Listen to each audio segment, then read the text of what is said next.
Feed it steady, lad. She'll rage if she cools. Aye, but my arms are near spent. Have you ever wondered why modern concrete buildings start to crumble after only 50 years? While medieval castles stand for centuries? We are accustomed to thinking of modern engineering as the pinnacle of progress. But history repeatedly proves the opposite, leaving us alone with ruins of glass and concrete. The secret to the durability of ancient walls lies not in magic or even in the quality of the stone itself, but in a lost technology that we are only now beginning to rediscover. Ancient builders understood what we have lost in our pursuit of speed and cheapness. A building should be a living organism capable of self-healing. This is a story about how forgotten white powder and simple water created monoliths capable of surviving empires, wars, and earthquakes. We will immerse ourselves in a world where construction was not just an industry, but a dialogue with nature, in which man learned from rocks about their resilience. You will see how modern attempts to help ancient monuments are actually killing them faster than time. Watch the video to the end, and you will learn why softness and flexibility in construction prove to be stronger than steel, and how medieval walls are able to heal their own wounds. What if I told you that everything you believed about the strength of concrete is not true? In the 20th century, architects and restorers made a terrible mistake when they tried to save medieval monuments with what they thought was the best material available. They began to use modern Portland cement on a massive scale to reinforce the joints in the masonry of ancient cathedrals and fortress walls. The logic seemed flawless. Cement is harder, stronger, and sets faster than any known ancient mortar. Engineers were confident that they were giving old stones a new lease on life and protecting them for centuries to come. However, after only a few decades, it became clear that this decision was a death sentence for historical heritage. Unlike ancient masonry, cement creates a completely sealed and rigid crust that prevents the structure from breathing and moving. Medieval walls were always in motion, responding to changes in temperature and humidity with microscopic shifts. Rigid cement restricted this freedom, creating enormous internal tension that sought an outlet. Moisture entering the wall through micro cracks or from the soil was trapped in a stone trap. It had nowhere to evaporate and began to destroy the stone from within, accumulating in the pores. In winter, this trapped water froze, expanded, and literally blew up the ancient blocks, turning them into stone dust. Facades that had stood for 800 years began to crumble like sandcastles just 20 years after the renovation. The cement proved to be too strong, too hard, and completely incompatible with the delicate nature of limestone and sandstone. It tore off pieces of the original rock, leaving gaping wounds on the body of the buildings. The restorers had to admit with horror that their good intentions had led to disaster. Millions had to be spent to carefully, centimeter by centimeter, remove the modern concrete from the ancient joints. It was painstaking work, reminiscent of a dentist removing a damaged filling from a living tooth. Under the layer of cement, they often found stone that had turned to dust, suffocating without access to air. It became clear that the ancient craftsmen knew something about the physics of materials that had been lost in the industrial age. They did not try to fight nature by creating impermeable barriers, but worked in unison with it. Their secret lay not in the hardness of the binder, but in its ability to allow moisture to pass through and absorb stress. They used materials that worked like a sponge, absorbing and releasing water without damaging the structure. This understanding came too late, when many monuments had already been irretrievably damaged. History has punished us severely for our self-confidence and disregard for the experience of our ancestors. We thought we had surpassed them, but in fact, we simply forgot how to build for the ages. Modern construction focuses on speed of construction and maximum rigidity of the frame. We build bunkers that must withstand any load until they break down completely and irrevocably. The medieval approach was closer to the principle of a willow tree, which bends in the wind but does not break. The castle wall lived its own life, slowly settling and adapting to the ground beneath it. Cement deprived it of this ability, turning a flexible system into a fragile monolith. We now understand that the strength of a material does not always mean the durability of the structure as a whole. Sometimes softness and porosity are the key to ensuring that a wall will outlive its creators for dozens of generations.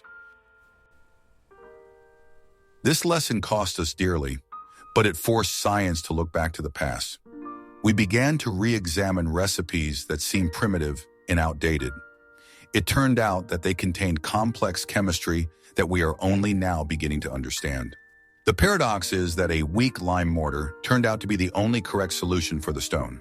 It sacrificed itself, decaying faster than the stone, but preserving the integrity of the entire wall. It could be easily replaced by renewing the joints without touching the essence of the structure itself. This was the principle of maintainability, embedded at the genetic level of architecture. We tried to create something eternal, but created something destructible. This story teaches us humility before the wisdom of past centuries and caution in the application of new technologies. Not everything that is newer and harder is necessarily better for preserving heritage. Stone requires respect for its nature and understanding of its needs. Only by returning to our roots can we preserve what little remains of the great era of castles. We are very interested in hearing your point of view.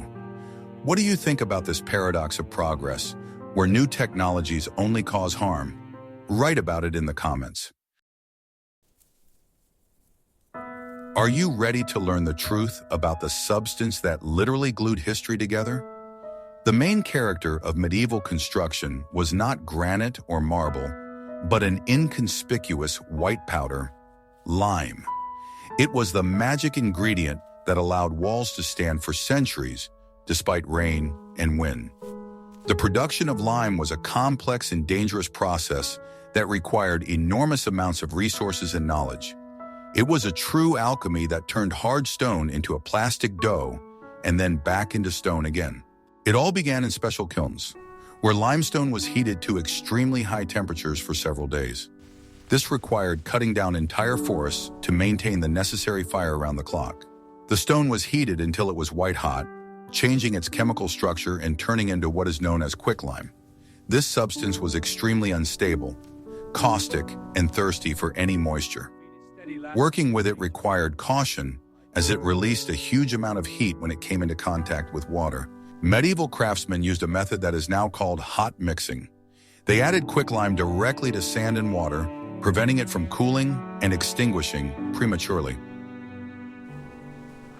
The mixture literally began to boil, bubble, and increase in volume, turning into a thick, hot mass. The temperature inside the solution could reach such levels that it was impossible to touch it. It was this thermal reaction that provided unique adhesion of the components at the molecular level. The resulting solution was surprisingly plastic and sticky, perfectly filling all the irregularities of the stones. Bricklayers loved working with it because it remained soft for a long time and allowed them to adjust the masonry. Unlike cement, which sets in hours, lime mortar hardened over years. This slow maturation was not a disadvantage, but a huge advantage for massive structures. The wall could slowly settle under its own weight without cracking. Lime did not simply glue the stones together. It created an elastic cushion between them. Under load or soil movement, this cushion compressed, absorbing the pressure. Thanks to this, even during small earthquakes, the walls did not crumble, but only slightly deformed. The building seemed to breathe, adapting to changes in the environment. This property made medieval castles incredibly durable. The chemistry of the process was ingenious in its simplicity.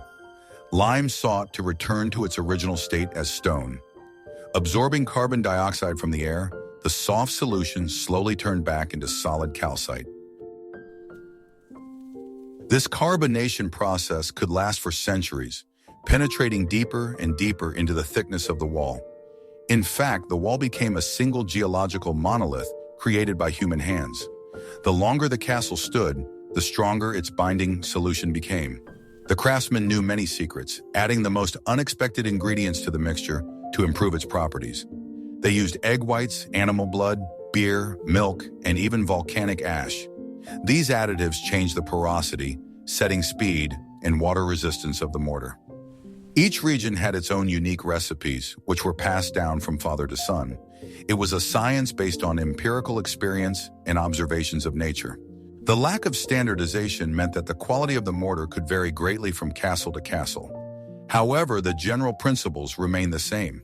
Flexibility is more important than hardness, and slow hardening is better than fast hardening. It is these principles that allow us to admire the structures of that era today. Like rock. Modern concrete gains strength in 28 days and then begins to slowly deteriorate.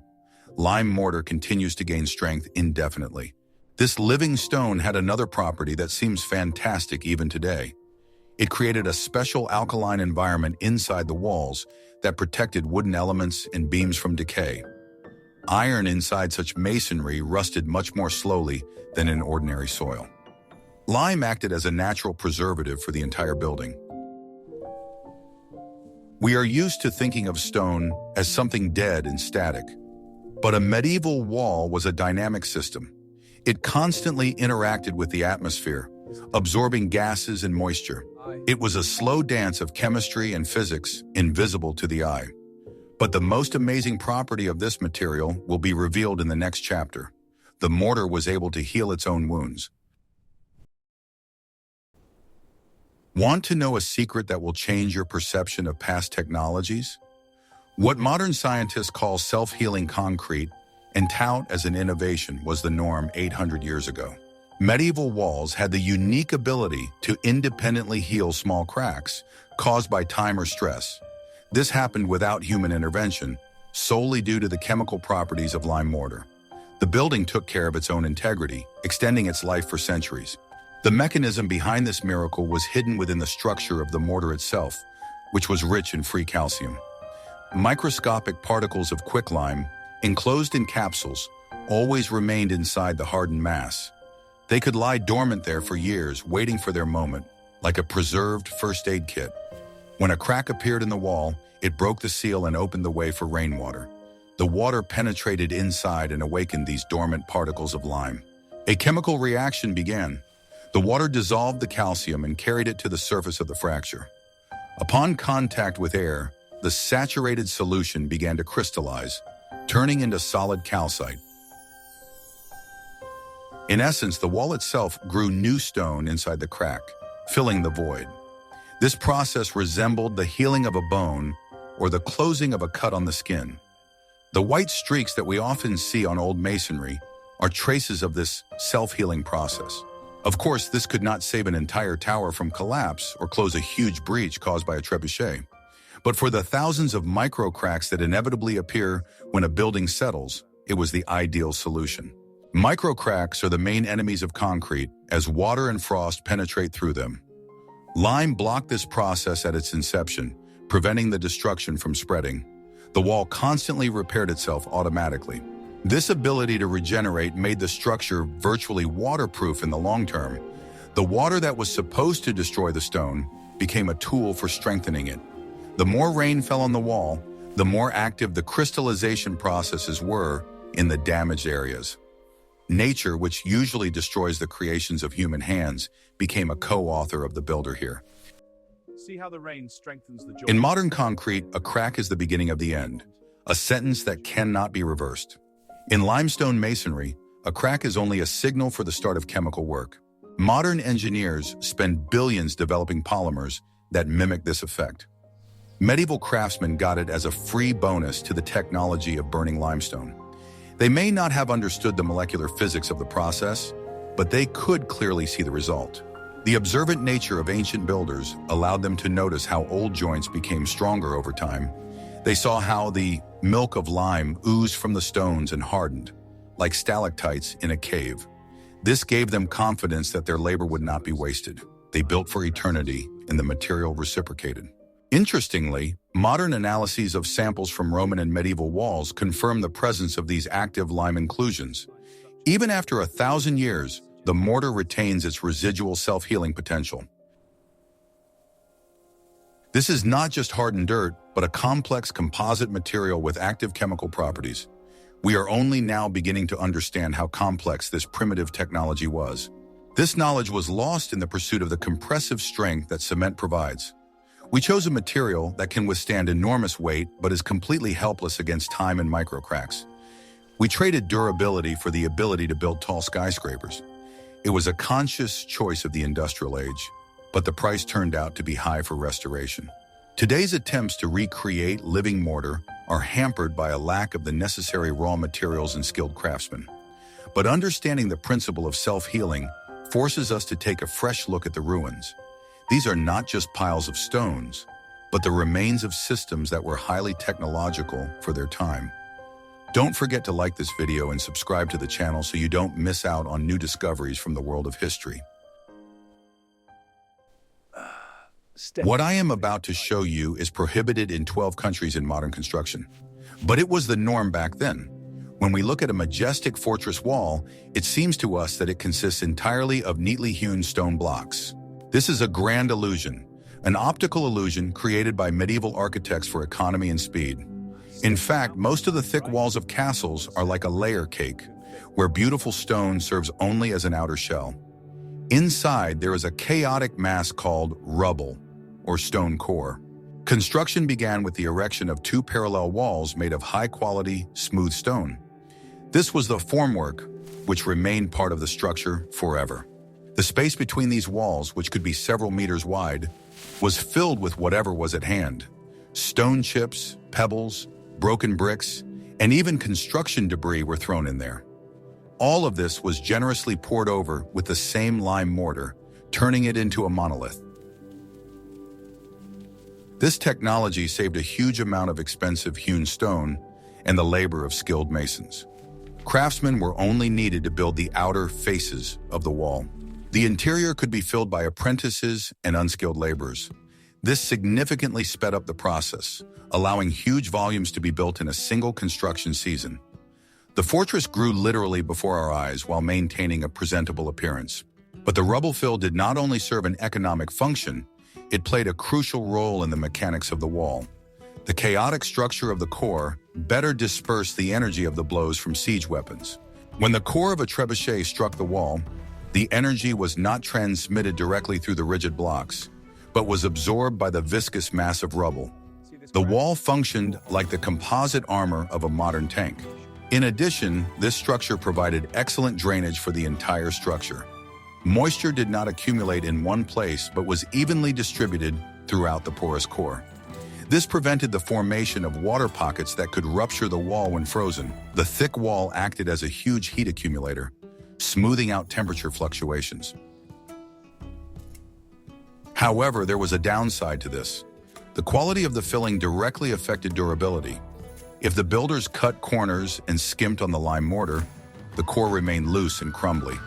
Over time, water washed away the sand, and voids formed inside the wall. The outer stone slabs, deprived of support, began to bulge and collapse. Many of the ruins we see today are the result of the destruction of the outer shell and the exposure of the core. We see shapeless piles of stones held together by mortar, which were once hidden behind a beautiful facade. It resembles a skeleton from which time has stripped away the skin. It is from these remains that archaeologists can judge the integrity of the contractors of that time. Sometimes more interesting things were hidden in the cavity: secret passages, drains, or channels for drying walls. It was an engineering space, hidden from the eyes of the uninitiated. The complexity of the internal structure sometimes surpassed the external finish. The walls were not just a barrier, but a complex engineering structure. This construction method, known to the Romans, remained virtually unchanged throughout the Middle Ages. It was the optimal balance between price, quality, and protective properties. Only with the advent of powerful artillery capable of piercing walls did this technology have to be abandoned. But until then, the sandwich of stone and rubble remained the standard for fortifications. That is why dismantling ancient walls is always a lottery for researchers. You never know what you will find inside: an ancient tool, a builder's lost lunch, or just a pile of rubble. Can you guess how the foundations for such structures were built on swampy ground?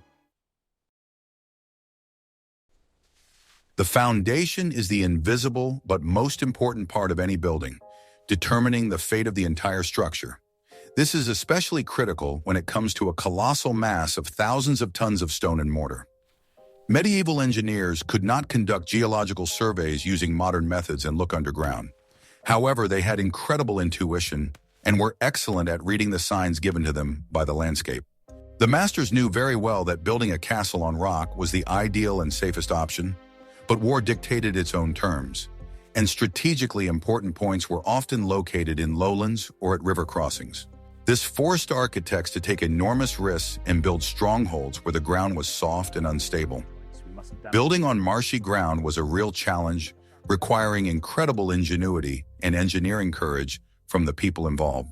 The main and indispensable ally of builders in their difficult struggle with the swamp was the common oak. Workers harvested thousands of huge trunks to create a reliable support where there was none. Hundreds of oak piles were driven into the soft ground, creating a dense palisade field underground. It was a titanic task, often performed by hand or with primitive mechanical hammers. Oak has a unique natural property that saved the castles from destruction. When completely submerged in water without access to oxygen, it does not rot or decay at all. Instead of rotting, a process of tanning occurs, and over time, the wood becomes as hard as iron. These wooden legs went deep into the ground, piercing the silt until they reached harder layers of soil. A strong horizontal grid made of the same oak logs was laid on top of the driven piles. This structure created a kind of giant raft floating in the ground. The purpose of this raft was to evenly distribute the enormous weight of the stone walls over the largest possible area. This prevented the heavy walls from cutting through the ground and sinking into the mud under their own weight. A thick layer of rubble and clay was poured over the wooden grid to level the surface. Only after this lengthy preparation did the masons begin to lay the first huge foundation stones. Many famous cathedrals and castles in Europe, standing on the banks of rivers, still rest on these wooden rafts. Centuries later, the oak in their foundations has become stronger than the stone on which the walls stand. If the soil was denser and piles were not used, another trick was used: the wide base method. The foundation was made significantly wider than the wall itself and widened downwards in large steps. This works in the same way that skis prevent a person from sinking into deep, loose snow. The expansion of the base reduced the pressure on each square centimeter of soil.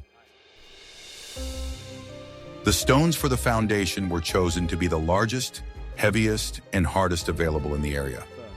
Often they had to be brought from far away by oxen if the local rock was too soft or porous. They were laid in trenches without mortar or with very thick mortar. This was done in order to minimize shrinkage and displacement of the blocks in the future. The foundation is the base, and any mistake in the calculations at this stage would cost the life of the entire building. Unlike the upper part of the walls, which could be rebuilt, the foundation could not be corrected. Therefore, no compromises on the quality of the material were allowed at this stage. The most experienced craftsmen supervised the work, personally checking each block laid. Interestingly, the finished foundations were often given time to rest before the walls were erected. They were deliberately left open for the winter or even for a whole year under snow and rain. This was necessary so that the heavy stones would settle under their own weight and take their final position in the ground. Nature itself tested the strength of the builders' work before they continued their labor. Only after making sure that the foundation was stable and had no cracks did they begin to raise the walls. Rushing this process was considered criminal negligence and could lead to the collapse of the towers. Customers often hurried the architects, but they knew that time was a necessary component of strength. It was better to lose a year waiting than to lose the castle forever. Sometimes, despite all the engineering tricks, parts of the foundation still settled unevenly. That's when the flexibility of the lime mortar we mentioned earlier came into play. Thanks to its plasticity, the walls could deform and bend slightly, but they didn't collapse. The building adapted to the movement of the ground, maintaining its overall integrity. The crooked walls of old castles that we see today are often the result of this centuries-long struggle with the ground. Rigid modern concrete would simply crack and burst in such conditions. But medieval masonry lived with the landscape, slowly changing shape. This adaptability was the key to the longevity of many fortresses standing on swamps. The decision not to build deep basements in marshy areas was also a conscious and necessary one. It was technically impossible to build underground floors where the water table was high. Often, the entire first floor was deliberately filled with earth and cobblestones, turning it into a monolith. An artificial stone hill was created, which served as an additional heavy anchor for the building. The The lives of the garrison and owners began only on the second level of the tower. This allowed people to stay above the zone of constant dampness, mold, and poisonous mists. The lower depth floor also served as excellent protection against tunneling during a siege. The enemy could not break through to the living quarters, encountering a solid stone wall. Thus, the medieval foundation was a complex engineering system hidden from view. It ingeniously combined the properties of wood, the weight of stone, and the laws of hydraulics. It was an eternal and intense battle for stability in a world where everything was unstable and impermanent. And judging by the number of surviving castles, builders won this battle more often than they lost. Guess what happened to these walls when winter came? The main enemy of any building in Europe was not invading armies, but the endless cycle of freezing and thawing. Water that penetrates the pores of stone expands by 9% when it freezes, creating pressure that can tear granite apart. Medieval architects waged a constant war against rain and snow, using the very geometry of the building to do so. Every detail of the castle, every ledge and cornice, had not only a decorative, but also a practical purpose. The roofs of towers and walls were made with a steep slope so that water and snow would slide off them instantly. The roof overhang was extended far beyond the walls so that rain would fall to the ground rather than wash away the masonry. It was the principle of an umbrella protecting the most vulnerable part, the stone joints. The gutters, those famous gargoyles, were not designed to intimidate the peasants. They were engineering devices to divert water as far away from the foundation as possible. The long necks of the stone monsters threw streams of water several meters away from the wall, saving the foundation from erosion. Beauty here served pure functionality. The walls themselves were often built with a slight inward slope, the so-called talus or plinth. This made the foundation thicker and more stable, but also helped water roll down faster. Any horizontal surface on the facade was made with a slope so that puddles would not linger on it. To protect the ridge of the wall where the guards walked, the hardest types of stone or special slabs were used. The joints between them were filled with lead or resin to create a sealed layer. This was the most vulnerable part, exposed to all winds, and it required constant maintenance. Particular attention was paid to the ventilation of the interior rooms and the thickness of the walls. Fireplaces and chimneys created a constant draft, drying out the stonework from the inside. Without a constant fire, the castle would instantly become damp and uninhabitable. Heat was a way of preserving the structure. The plaster that often covered the outside of castles served as a sacrificial layer. It took the brunt of the weather, protecting the main masonry. It was easy to replace every few decades, which was cheaper than replacing stones. The white shining castle on the hill was not only a symbol of power, but also an example of competent waterproofing. The windows and loopholes had sloped windowsills, again for water drainage. Special channels were laid inside the walls to ventilate the beams so that the wood would not rot in contact with damp stone. It was a well-thought-out air circulation system. The fight against dampness also took place at the level of material selection. Dense granite or basalt, which absorb almost no water, were used for the bases.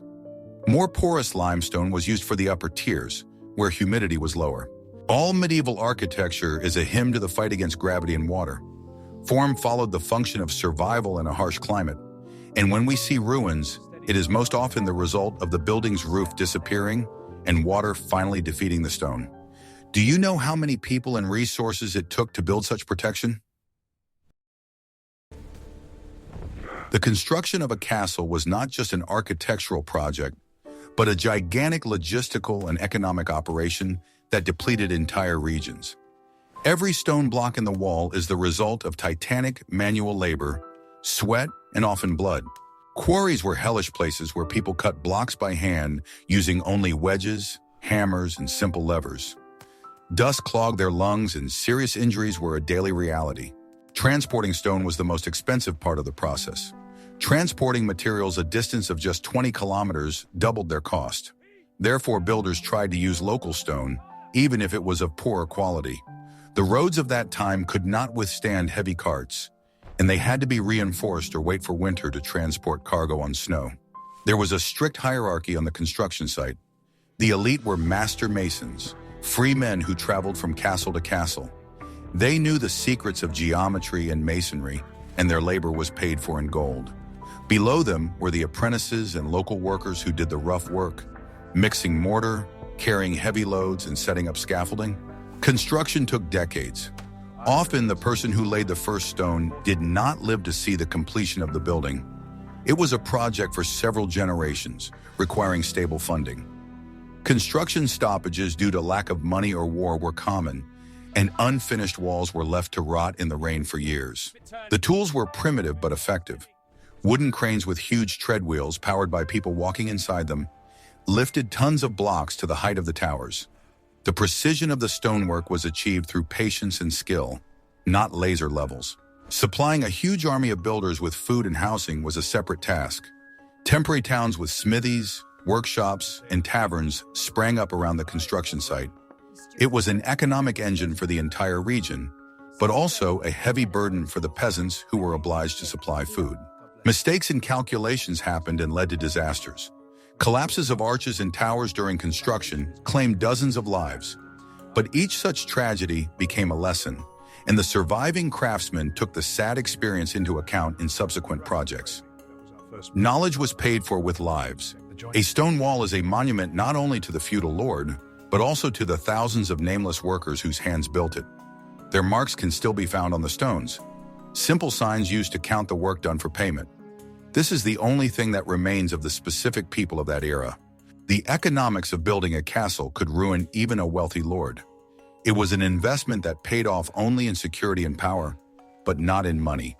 Therefore, every castle is a compromise between the ambitions of its owner and his wallet. When we touch these cold stones, we touch the frozen labor of our ancestors. The energy expended in quarrying, processing, and lifting them is preserved in these walls. It is the physical embodiment of the history of labor. It stands as a testament. This crenellated wall, with its A wall had to do more than just stand. It had to kill, or at least prevent the defenders from being killed. The shape of medieval fortifications was dictated by the harsh logic of warfare and ballistics of the time. Right angles were the enemy of fortification, as they created blind spots that could not be shot at from the walls and were vulnerable to tunneling. Therefore, towers became round to provide circular fire and better deflect shells. Loopholes were not just holes in the wall, but complex geometric shapes. Narrow on the outside, they widened inward, giving the archer a wide angle of fire with minimal area of impact for return fire. Vertical slits allowed for archery, while cross-shaped ones appeared with the development of crossbows, which required horizontal aiming. Machicolations, overhanging galleries with holes in the floor, were an ingenious solution for protecting the base of the wall. Through them, defenders could drop stones, pour boiling water, or shoot vertically downward while remaining safe. This eliminated the dead zone at the very foundation, where the enemy could try to lay mines or use a battering ram. The thickness of the walls varied depending on the height and the anticipated threat. At the bottom, they could be 3 to 4 meters thick, tapering upward. This reduced the load on the foundation and saved material, while maintaining strength where battering rams struck. The battlements at the top of the walls served as dynamic protection. A shooter could lean out to fire and immediately hide behind a stone ledge. The spiral staircases in the towers always turned clockwise as they ascended. This gave an advantage to the defender retreating upwards. His right hand with the sword was free to strike. Attackers from below, on the other hand, would find their weapons blocked by the central pillar of the staircase. This small detail cost the lives of many invaders. The gate systems were complex mechanisms with drawbridges, drop grills, and wolf pits.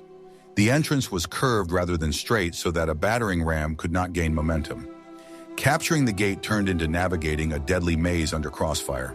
The height of the walls was calculated so that assault ladders would be too heavy and long to be used effectively, but a wall that was too high would become unstable. Engineers sought a happy medium between impregnability and physics. Each element of the castle supported the other. Towers protruded from the wall to flank, fire from the side, anyone who approached the adjacent section of the wall. Mutual fire support was the basis of defense. A single wall was weak, a system of walls was invincible. The evolution of siege engines forced walls to change. With the advent of cannons, tall, thin walls gave way to low, thick earthen ramparts faced with stone. The geometry of the vertical was replaced by the geometry of the horizontal and ricochet. But the old stone giants, even after losing their military significance, continued to stand thanks to their original strength. Their military geometry proved to be resistant even to the peaceful destruction of time. Life inside a stone bag was far from romantic. Stone has enormous thermal inertia. It takes a long time to heat up and just as long to cool down. In the climate of Northern Europe, this meant that a castle that had frozen over the winter could remain cold until midsummer. The walls literally sucked the heat out of the living beings inside. It was practically impossible to heat huge halls with high ceilings using fireplaces. The heat rose, and drafts swept across the floor. Tapestries were hung on the walls not only for beauty, but also as insulation to create a layer of air between the icy stone and the room. Dampness was a constant companion of the inhabitants. Condensation accumulated on cold surfaces, contributing to the growth of mold and disease. Rheumatism was an occupational disease of the aristocracy living in castles. Warm clothes and furs were worn even indoors, without being taken off. In order to retain heat in some way, living quarters were made small, often paneling them with wood on the inside. Wooden panels created a room within a room, which was more comfortable and warmer. People slept in beds with canopies and thick curtains, creating a microclimate around the sleeper. Before the advent of cheap glass, windows were covered with wooden shutters or oiled cloth hyasha skins. This protected against the wind, but plunged the rooms into perpetual semi-darkness.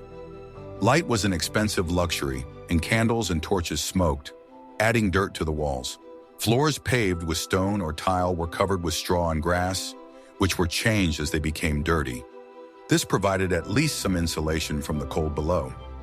Dogs often slept with their owners, not only out of love, but also as living hot water bottles. In summer, however, the thick walls became a salvation. They retained the coolness of the night, creating an oasis amid the heat.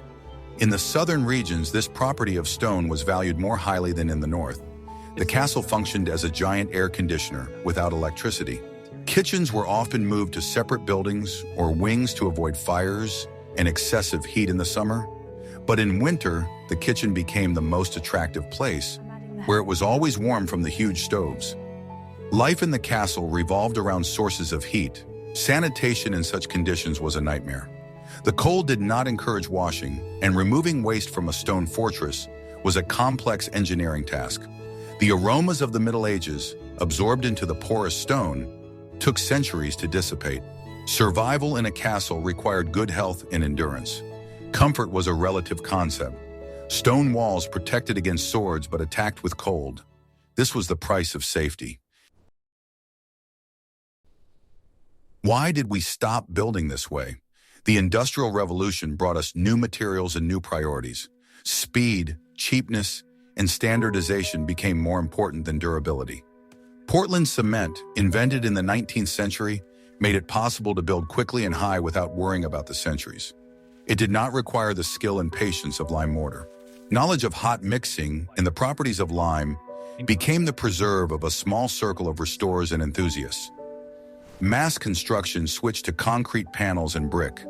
We gained in square meters but lost in time. Our cities are temporary decorations compared to medieval strongholds. Not only was the recipe lost, but also the philosophy of construction. We stopped perceiving buildings as part of the landscape, requiring care and understanding. We want to build once and forget about it. The medieval approach implied constant interaction between man and stone. Today, faced with the problems of ecology and concrete disposal, we are looking back again. Lime mortar is environmentally friendly, it absorbs carbon dioxide, and it can be reused. It is a green technology of the past that could become the technology of the future. Modern research confirms the genius of ancient intuitive solutions. Laboratory tests show the superiority of flexible bonds over rigid ones in the long term. Science only confirms what masons knew 800 years ago. Perhaps we will never return to mass construction with stone. It is too expensive and time-consuming for our frantic pace of life, but the principles, maintainability, material compatibility, climate considerations, must return to architecture. The castles we see today are the survivors. They have undergone natural selection by time, which has weeded out the weak and poorly constructed. They stand as silent teachers, ready to share their wisdom if we are willing to listen. We admire them as tourist attractions, but rarely think of them as the pinnacle of engineering. Yet every crack filled with calcite hides a lesson for modern builders. History is not only in the dates of battles, it is in the joints between stones. The irony is that in trying to surpass our ancestors, we have created a world of disposable things, and they, with only a hammer and fire, created eternity. Perhaps progress is not always a straight line forward? We have come a long way from the fatal mistakes of restoration to understanding the profound chemistry of living stone. Now, when you look at an old wall, you will see not just ruins, but a complex mechanism of survival. Do you think that today, with all our technology, we could build something that would last 1,000 years without major repairs? Or is our civilization doomed to leave behind only mountains of rusty rebar and concrete debris? The history of medieval walls teaches us that true strength lies not in rigidity, but in the ability to adapt and heal one's wounds. Perhaps we should reconsider our views not only on construction, but also on what we call progress. Suggest topics for future videos in the comments.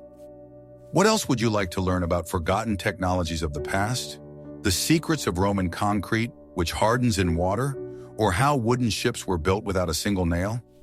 Subscribe to the channel so you don't miss new investigations into the history that literally lies beneath our feet.